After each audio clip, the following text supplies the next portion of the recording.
हर साल 4 दिसंबर को इंटरनेशनल चीता डे मनाया जाता है और इस साल इंटरनेशनल चीता डे पे पीएम मोदी ने एक ट्वीट किया है और उन्होंने इस ट्वीट में बेस्ट विशेस दी हैं जितने भी वाइल्ड लाइफ लवर्स हैं और उन्होंने बताया भी है कि अब से 3 साल पहले यानी 2022 में इंडिया में शुरू किया गया था प्रोजेक्ट चीता और उस प्रोजेक्ट चीता की वजह से आज इंडिया में चीता की पॉपुलेशन लगातार बढ़ती जा रही है।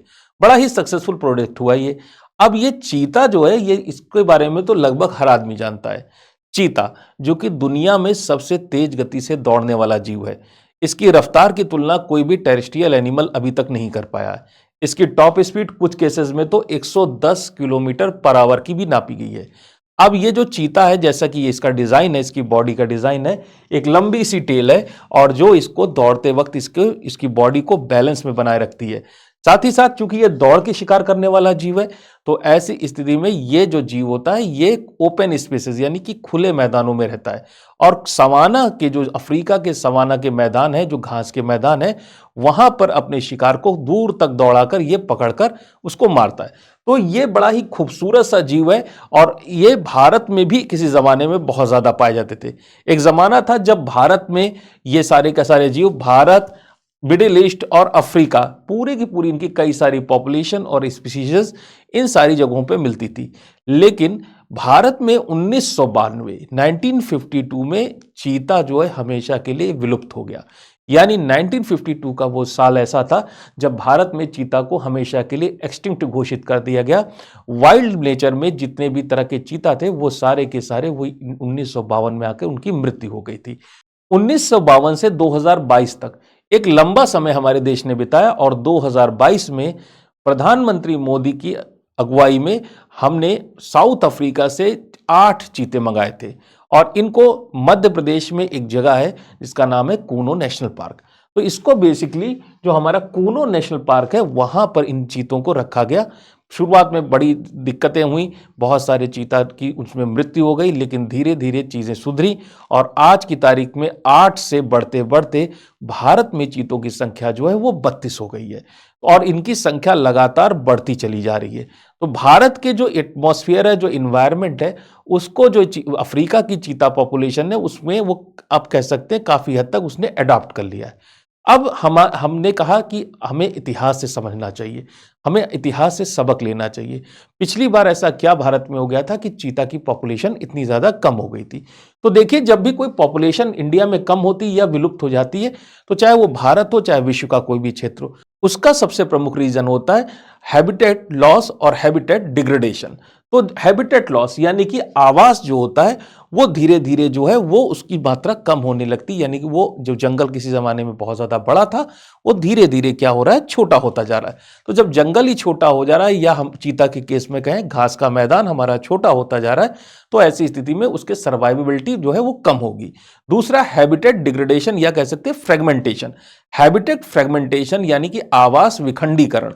मान लेते हैं कि पहले एक बड़ा सा जंगल था, अब उस जंगल के बीच में एक डैम बना दिया गया और डैम बनाने की वजह से, एक बांध बनाने की वजह से वहां एक बीच में बड़ी सी झील बन गई। तो जो एक जमाने में एक जंगल पूरा का पूरा एक यूनिट की तरह काम करता था, एक सिस्टम की तरह काम करता था, अब उसके 2 या 2 से ज्यादा टुकड़े हो गए। इसकी वजह से जो चीता की पॉपुलेशन या किसी भी प्रकार के जीव की पॉपुलेशन जो है वो कम होने लगती, चाहे वो प्लांट्स के बारे में बात करें चाहे एनिमल्स के बारे में बात करें, सारी की सारी बायोडाइवर्सिटी जो है पहले से वो डिग्रेड कर जाती है। तो हैबिटेट डिग्रेडेशन और हैबिटेट फ्रेगमेंटेशन बहुत बड़ी समस्या है जिसकी वजह से भारत में चीता की संख्या कम हुई थी। दूसरी खास बात कि चीता जब हैबिटेट लॉस और फ्रेगमेंटेशन होता है तो उसकी वजह से एक और समस्या आती है। भाई चीता खाएगा क्या? चीता खाते हैं ये इस तरह के जीव जिनसे हिरन जैसे जीव, और जब आवास की क्वालिटी कम होगी, आवास का लॉस होगा और आवास का विखंडीकरण होगा यानी हैबिटेट डिग्रेडेशन और हैबिटेट लॉस की जब समस्या आएगी तब ऐसी स्थिति में हिरनों जैसी जीव जो है इनकी संख्या भी कम आती है और जब खाने पीने की कमी होगी तो उसका सीधा असर चीते की पॉपुलेशन पे पड़ता है। फिर चीते जो है अन्य जो जितनी भी वाइल्ड कैट्स हैं, चाहे हम लॉयन से तुलना करें चाहे हम टाइगर से तुलना करें, इनके साथ एक दिक्कत है, इनमें मॉर्टेलिटी रेट यानी मृत्यु दर इनकी बहुत ज्यादा होती है। वाइल्ड जितने भी एनिमल्स में देखा जाए तो चीता एक ऐसा जीव है जिसमें एडल्टहुड तक पहुंचने से पहले मैक्सिमम बच्चों की मृत्यु हो जाती है। तो इसमें एक तो ये दिक्कत है कि इसमें बच्चों में बेसिकली इनके जो कप्स होते हैं उनमें मॉर्टेलिटी रेट उनका ज़्यादा होता है। दूसरी खास बात, चीतों को अन्य जीवों की तुलना में इनमें डिजीजेस यानी कि रोग ज़्यादा होते हैं और इन दोनों वजहों से भी चीतों की संख्या सामान्य से कम हो जाती है। फिर और भी चीजें हैं, जैसे कि हमने कहा कि वाइल्ड लाइफ ट्रेडिंग, ये इलीगल वाइल्ड लाइफ की ट्रेडिंग होती है और इसका असर चीते के नाखून, चीते की खाल और चीते के दांत, ये सारी चीजें जो इसके बॉडी के प्रोडक्ट्स हैं उनका यूज जो है चाइनीज मेडिसिन सिस्टम में होता है। और चाइनीज मेडिसिन सिस्टम में चूंकि इन चीजों की मांग बहुत ज्यादा है इसलिए इनकी इलीगल पोचिंग बहुत होती थी।